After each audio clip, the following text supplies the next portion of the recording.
This is going to be a very brief video about how to use Diigo. Diigo is a social bookmarking tool. That means you can bookmark things that you find on the internet and access them from any of your devices. It also means that you can bookmark things on one computer and find them on a different computer because all of your resources are in the cloud, they're on the web, they're not actually on your computer. But Diigo has a ton of different tools. We're not going to get into a lot of them at all for this project. I just want you to know that Diigo has what's called a community face, or this is what you see when you when you go to Diigo and you're not actually logged in. You can see the hot bookmarks from Diigo, and what that is what's sort of trending right now that people are actually bookmarking a lot. It's sort of interesting to take a look at this when you first go to Diigo. But what you're going to do for this project is you're going to actually create a Diigo account, and like some of the other tools we've been looking at, you can sign into Diigo using Facebook or another social bookmarking tool. In this case, I'm going to use my Facebook account. So anyway, I just ended up signing in using my Google account. So when I sign in, it takes me right to what's called my library. My library, it consists of every bookmark that I have created over the last, I don't know, however many years. I have over 1,000 items. And notice that on the left here I have a list called tags. This is all the tags that I've used to classify items that I've saved. Another way you can classify items is you can create more lists. So as you can see, I don't do that, but you could easily add a list for each topic, and that's another way you can organize tags. So this is my library. Another thing I can look at in here is the community. The community is just like the hot bookmarks page, and there's a whole lot of items that are being bookmarked constantly.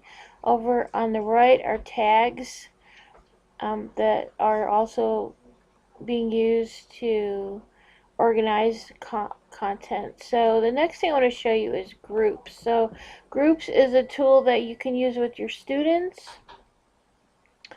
I actually belong to a group called e-learning for educators. I also belong to a group called Diigo in Education.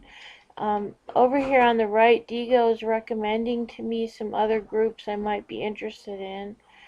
And I can also explore groups over here. So let's say I just typed in here education. I could search for all the Diigo groups that exist that have something to do with education. A lot of these groups are actually groups that I've made. But over here there's Malaysian teachers, AT and SPED, no idea what that is.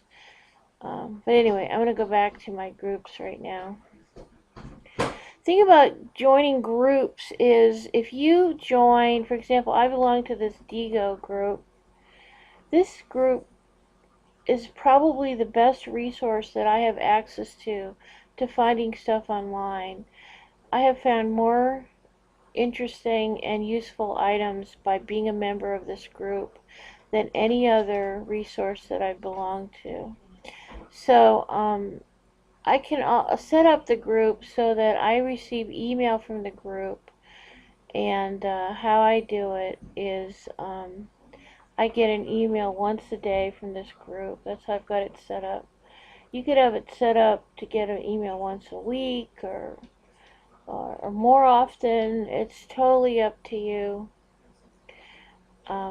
This is the owner of the group and the address of the group and stuff like that.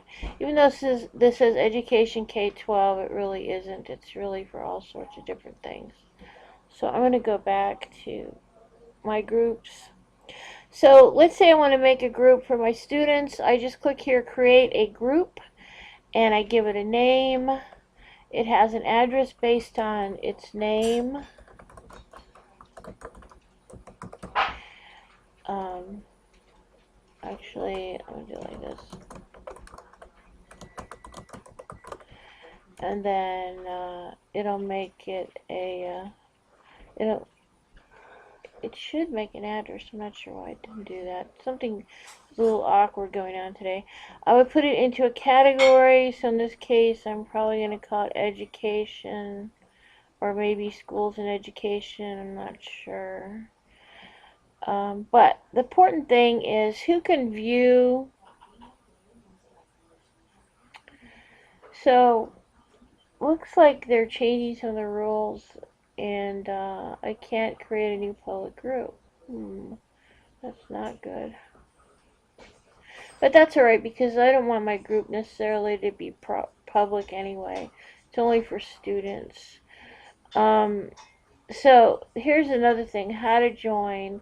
Do I want students to send me a request to join and then I let them in, or I can invite them one by one, which is a big pain, and anyone can invite a new member. I would just type this 280 in here and create my group. So what happens when you have a group is that anybody that's actually in the group can add items to the group. So let's take a look at this. So this is a group that I used one semester for a class, and you can see that different people added items to the group. These are just students that were in the group. And also any student that was in the group could access these resources. The other thing about groups is because people join the group, they get an email notification when new items are posted to the group.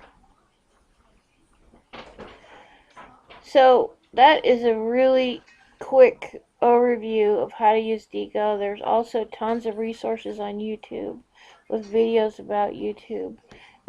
Videos about Diigo if you want to check those out. So go ahead and create a project and put together a group and add some resources, okay?